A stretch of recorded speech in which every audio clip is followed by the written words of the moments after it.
Good afternoon and welcome to this wonderful occasion, the 100th anniversary of this, the Pearl event field, Pearl Street Library. It's okay to go like hoopla, go crazy.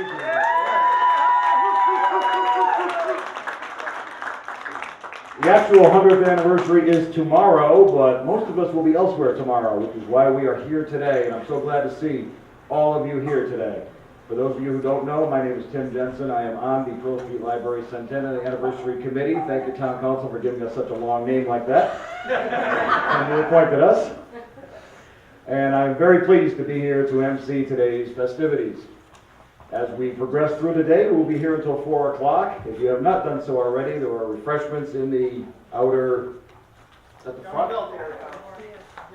Out there, the young adult area. Plus, after the speakers are done, we'll be hearing wonderful music from the Enfield High School String Quartet. We're glad that they were able to join us today as well.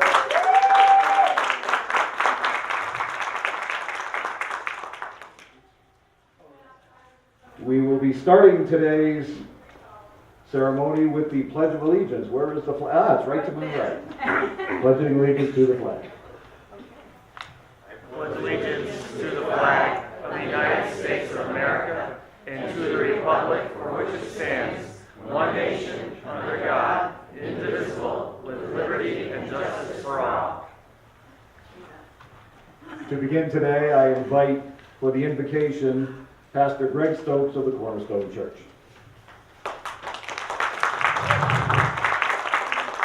Can we have a moment for prayer as we reflect upon the last 100 years? Our Heavenly Father, we thank you so much as we stand in this building that for 100 years has been a beacon of understanding, knowledge, and enlightenment. We thank you for the history of this building, but more importantly, not just the building, but also for what it stands for in our community, a place where those that are young and old can come and to read and to experience history, science, enlightenment about the arts, and even some things that are fictional to take us to places we've never been before. We thank you for the staff that has worked these past few years, especially, and those that have put this event together.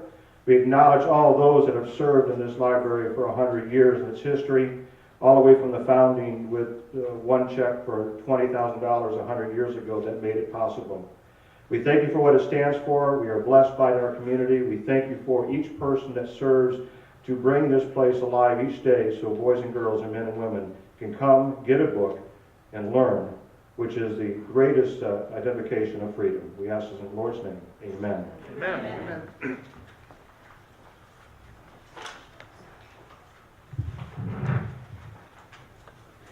Thank you, Greg.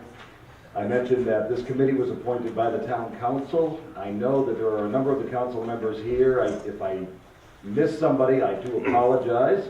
I know Mayor Scott Copen is here. Greg is a member of the town council as well. I see Councilman Bill Lee. I saw Councilwoman Cindy Mangini, Councilman Tom Arnone, Councilman Ed Denny. Who have I missed? Yeah, we got them all? Okay. Not bad for the first shot at the top of my head. At this time, I would like to bring up the chairperson of the Pearl Street Library Centennial Anniversary Committee, Rob Sweet.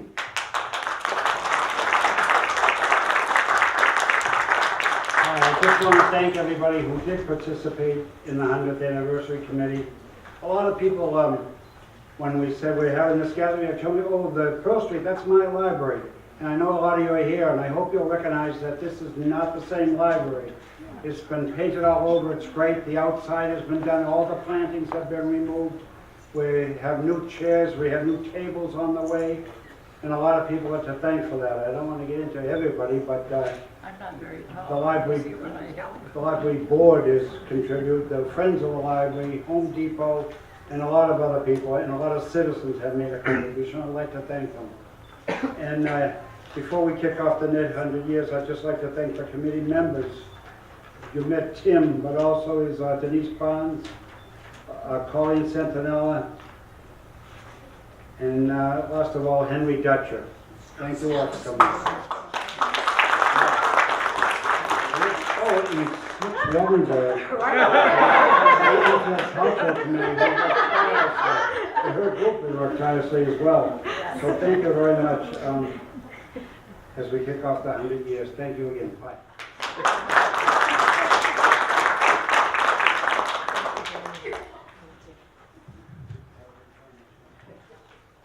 Before I introduce our next speaker, I have a question. Was anybody here for the opening? Sure we were. Yeah. At this time, I'd like to present the esteemed mayor of the town of Enfield, Mr. Scott Copeland. Thank you, everyone. So I've learned something new today. Yvonne, when we were downstairs, took great pleasure in introducing her sister and saying, "You'll know, you may have heard me refer to her as Pumpkin, but now we know that her nickname is Snooks." Valuable information always to be learned or found in the library.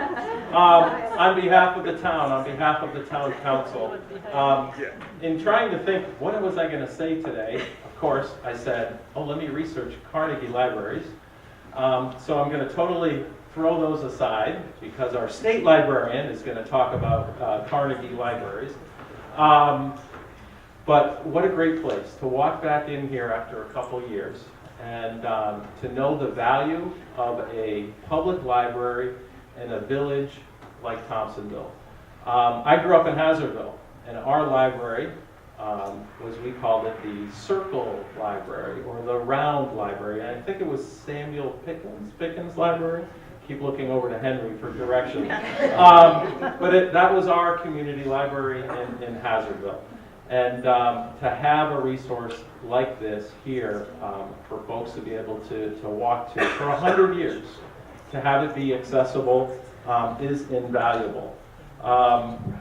I'm also known as a guy that likes to look up quotes and post quotes. So I'm going to give just a couple quotes and turn it back to Tim for the rest of the program. Books constitute capital. A library book lasts as long as a house, for hundreds of years. It is not then an article of mere consumption, but fairly of capital. And often, in the case of professional men setting out in life, it is their only capital. And that was said by Thomas Jefferson. Here's one. A library is the delivery room for the birth of ideas, a place where history comes to life. Norman Cousins. The library is the temple of learning, and learning has liberated more people than all the wars in history. Carl T. Rowan. Libraries allow children to ask questions about the world and find the answers. And the wonderful thing is that once a child learns to use a library, the doors to learning are always open. Laura Bush. And then my favorite that I found today, but my favorite of the 5. I must say I find television very educational. The minute someone turns it on, I go to the library and read a good book. Famously said by Groucho Marx. So,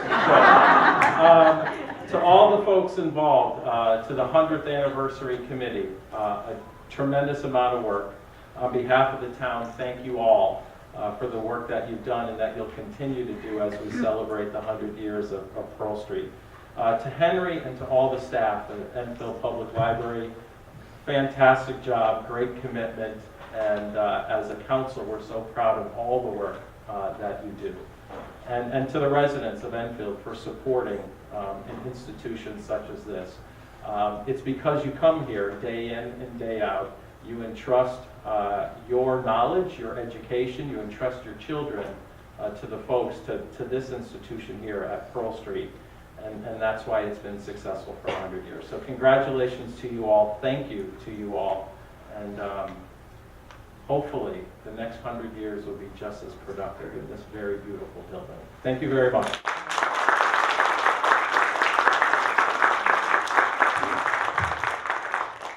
Thank you, Scott.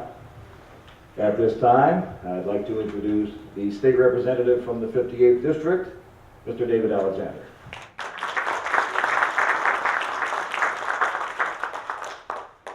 Thank you, Tim, for that warm introduction. And it's really a heartfelt moment for me to speak here today and to present a state legislative citation in celebration of the 100th anniversary of the Pearl Street Library. I'm somebody that grew up in the neighborhood. I currently live a half a mile from here, and I benefited from this library. I have a lot of fond memories of being a young boy who attended St. Joseph's School, now St. Bernard's West School, and coming here for after-school programs on a weekly basis. I used to come over here. I remember we had a geography club. We meet every Thursday here. Also in the summer, there's a lot of great programs that this library hosts for youth that I used to attend. And I benefited it personally from it. And it's a proud library, and I'm happy we've been running 100 years, and hopefully we'll run 100 years strong in the future to benefit a lot of young people in this neighborhood. And I'd also say that this Pearl Street Library is very important for the Thompsonville neighborhood. It really is a strong anchor in Thompsonville, and that's something to be proud of, and I'm very excited that it's being maintained very well, and it's doing well for the community. And for me, I always, since I do live in a neighborhood, I do a 5-mile running route. I like to run a lot. And this is the half-mile point for me. So I always look at the library when I'm coming over here. St. Patrick's Church is the full mile. It's really bizarre. I've done a mile. This is exactly a half mile from my house. So I always enjoy coming by and looking at it during the daytime and at night when it's lit up. So with that in mind, it's very heartfelt for me to present this legislative citation from the state of Connecticut in celebration of this wonderful anniversary. And I'll read it. It says as such: State of Connecticut, General Assembly official citation, introduced by Representative David Alexander, 58th District, Representative David W. Kiner, 59th District, Senator John A. Kissel, 7th District. Be it hereby known to all that the Connecticut General Assembly hereby offers its sincerest congratulations to the Pearl Street Enfield Public Library. In recognition of your 100th anniversary, you opened your doors on May 5th, 1914, and have become a staple within the community in Enfield. Over the past 100 years, you have given our town a place to learn and explore through books and reading. We thank you for the many years of service, and we congratulate you on reaching this milestone. We hope that the Pearl Street Library has many more years of continued success. The entire membership extends its very best wishes on this memorable occasion and expresses the hope for continued success given on the 17th day of April, 2014, at the State Capitol, Hartford, Connecticut, by Don Williams, President Pro Tem of the State Senate, J. Brennan Sharkey, Speaker of the House, and Denise Merrill, Secretary of the State. Congratulations again. I'll present Commissioner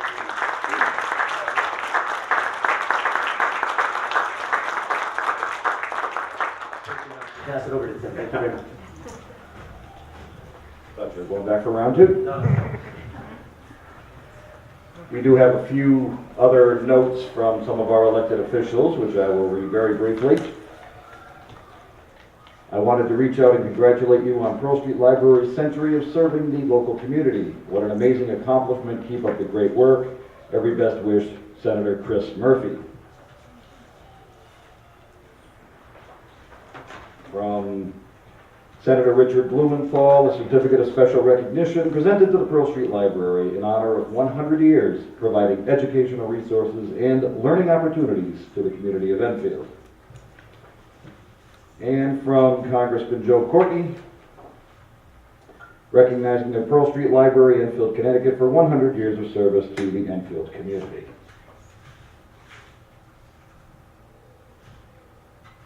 At this time, it gives me great pleasure to introduce our keynote speaker. He is the state librarian for the state of Connecticut. I'm very pleased to introduce Mr. Kendall Wiggins.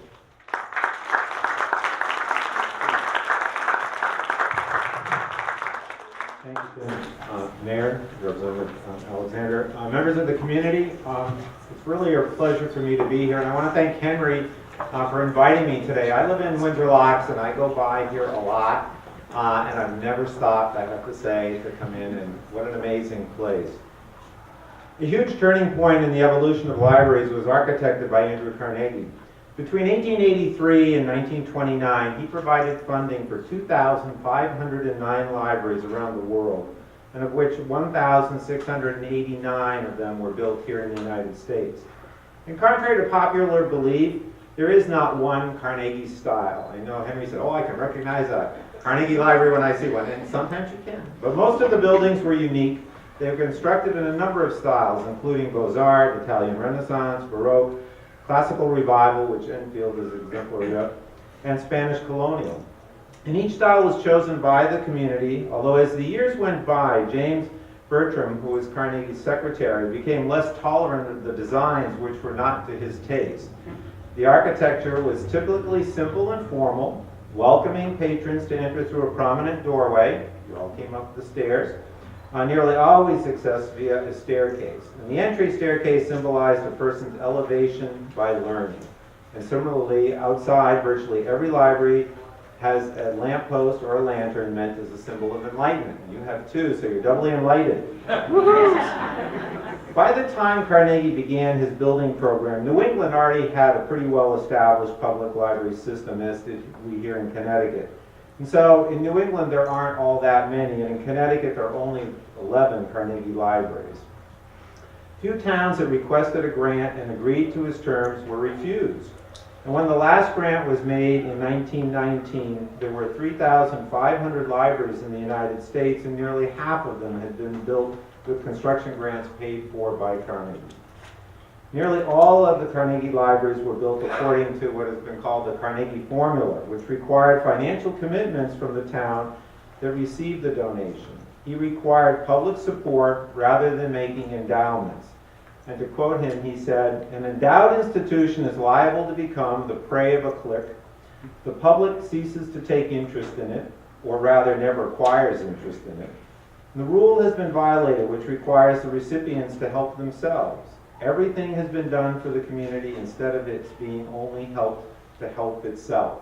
And I think that was one of Carnegie's great tributes. And we're not going to get into how Carnegie made his money, was it good or bad. But he recognized early on, in fact, the first library he endowed was in his hometown in Scotland, and then it was in Allegheny, Pennsylvania, and gradually he just spread because he realized the importance that he himself had had as a young person, first learning to read, his exposure to books and information. Carnegie required his recipients to demonstrate the need for a public library, provide the building site, and annually provide 10% of the cost of the library's construction to support its operation. He wasn't kidding. You had to sign and say, we're going to tax the people to pay for this library. And it had to provide free service to all. As you know, Enfield applied for the money in 1910, and Carnegie awarded $20,000 to the town. And John Pickens, well, I think I just heard his name, negotiated the proceedings with Carnegie. So I think he did a pretty good job. And the library, of course, was dedicated in 1914 on the 27th of February. And because we never know what the weather's going to be like, we didn't really have the opening until the 5th of May, when we hope it's going to be nicer. Philanthropy on a national scale has only happened twice in the past 100 years. After Carnegie, in 1997, the U.S. Library Program was Bill and Melinda Gates' first major philanthropic venture. And since that time, the program has made grants to more than 10,000 libraries in the United States, installed tens of thousands of PCs, and trained thousands and thousands of librarians. The program was dedicated to providing increased public access to computers, the internet, and the digital information to library patrons in low-income communities in the United States. Both Carnegie and Gates recognized the important role that libraries play in a community. Libraries empower the individual, they support literacy and lifelong learning. Libraries strengthen families, and libraries are a great equalizer. Libraries build communities, they protect our right to know. Libraries strengthen our nation, and libraries advance research and scholarship. And libraries help us to better understand each other. And last of all, but I think most importantly, libraries preserve our nation's cultural heritage. And they do this in places we call libraries. And I just spent past 2 days in Washington at the Library of Congress, which is one of the most inspiring buildings, and if you haven't been there, you need to go see it. It's absolutely amazing. And we were talking about the future of libraries, and I had the privilege of having be around several very famous futurists who were giving us all kinds of scenarios for the future. But when it came down to the end of the 2 days, we realized that a lot of what happens in libraries is face-to-face. And we have all this wonderful technology, and we have things called Facebook, but we still like to see people face-to-face. And libraries allow for that face-to-face interaction with your fellow citizens, with the information in these libraries, with the information professionals that work in these libraries. So I have great faith that these buildings that we call libraries are going to last well into the future.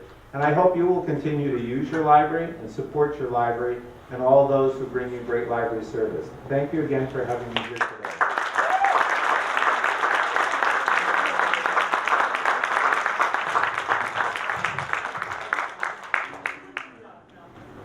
And last but certainly not least, the Enfield Director of Libraries, please welcome Henry Dutcher.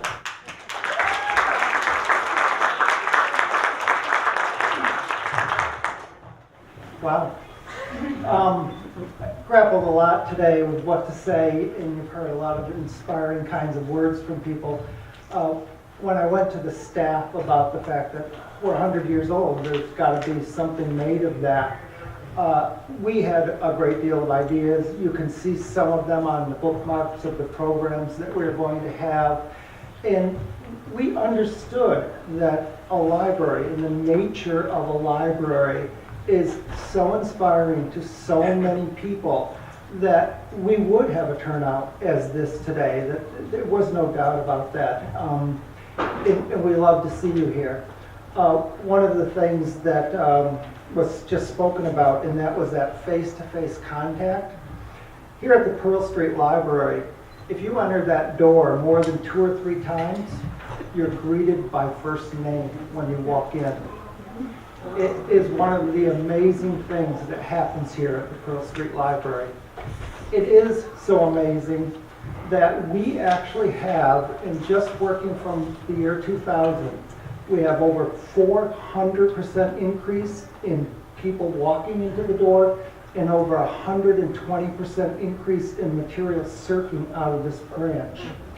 It's an amazing thing, but it only happens from 100 years worth of support by the community, by the various town councils, by everyone knowing the value of what is here today. And I certainly have my days when I go, what's a library going to be in the future?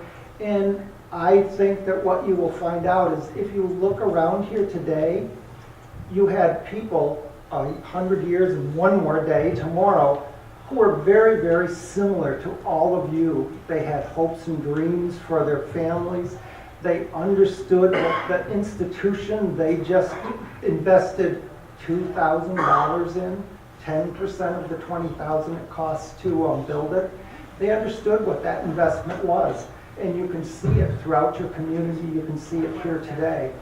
And one of the things that really I did think about, and I don't know how many of you noticed, but there was a young girl that just ran through. I think she was about 5 years old. The way the longevity of the human race is now, 105 years old is not going to be out of the question of that young girl. She could easily be standing here celebrating the bicentennial of this institution. And all it takes is the community support and understanding of what you get out of this institution to make that happen. I'm overwhelmed by the support. It's an amazing amount of people who have given so much of their time to do this, to be here today. Forget even the time leading up to it. We've had people here since 9:30 this morning putting this together on a Sunday. It's really something. I appreciate everything. I hope you enjoy the rest of your day, and thank you very much.